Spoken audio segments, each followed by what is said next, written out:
આપણું જે સંચિત કર્મ એ આગલા કેટલાઓ જન્મના કર્મથી આપણું કંઈક સારા વિચાર કરવાના આ જીવનમાં આવે અને આપણે કરીએ છતાં પણ આપણને દુઃખ કે કોઈ આફત આવી પડે તો આપણે ઘણી વખત આમ હલી ગઈએ કે આપણે આટલા સરસ કામો કરીએ, આટલા પ્રયત્નો કર્યા છતાં પણ મને આ જીવનમાં આ કેમ આવ્યું.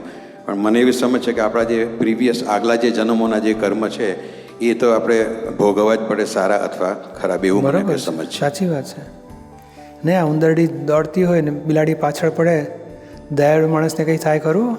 દયાળુ કંઈ કરે ખરો? બિલાડીને મારે ખરો ને? ઉંદરડીને બચાવે ને? એને બે કર્મ બંધાય, બાદબાકી થતી નથી પુણ્ય પાપની. બિલાડીને મારી એનું પાપે બંધાય, ઉંદરડી બચાવી એનું પુણ્ય બંધાય. એટલે આપણા જીવનમાં સારાય ફળ આવે છે, એટલે ના ગમતા ખરાબે ફળ આવે છે. પણ આવું એક કર્મની પાછળ ડબલ બંધાઈ જાય. છોકરાને વઢીએ ને ભણાવવા માટે, એનું વઢ્યા એને સંસ્કાર માટેનો હેતુ હોવાથી પુણ્ય બંધાય, પેલાને દુઃખ પહોંચ્યું એનું પાપે બંધાય પાછું. આ ભાવમાં જે આપણે કરી રહ્યા છે એમાં સારો કાર્યમય હોય અને ખરાબ કર્મય બની જાય, પણ એ ફળ રૂપે આવે છે. આપણે સમજીએ, સંસ્કારી હોઈએ, ખાનદાન હોઈએ, ડેવલપ હોઈએ, કોઈ ખરાબ ના કરવું જોઈએ, સારું કરવું જોઈએ, તોય ખરાબ થયા કરતું હોય. સારા કરવાની ઈચ્છા હોય થતાંય સારા ના થાય. આ મહાભારતમાં જ બોલ્યા છે ને, ધર્મને જાણું છું આચરી શકતો નથી, અધર્મ જાણું છું છોડી શકતો નથી. એ રહસ્ય સમજવા જેવું છે કે મારે ભાવ છે છતાં થતા નથી, કયા આધારે?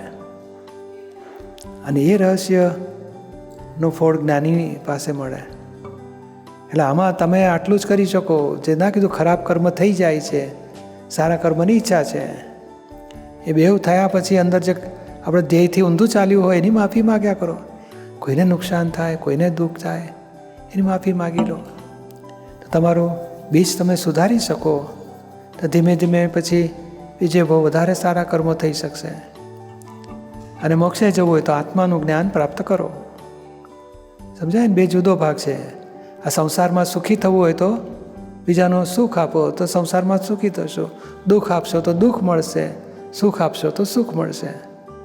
અને મોક્ષે જવું હોય તો આત્માને જાણો, કર્મ ના બંધાય એવા પુરુષાર્થ મારો.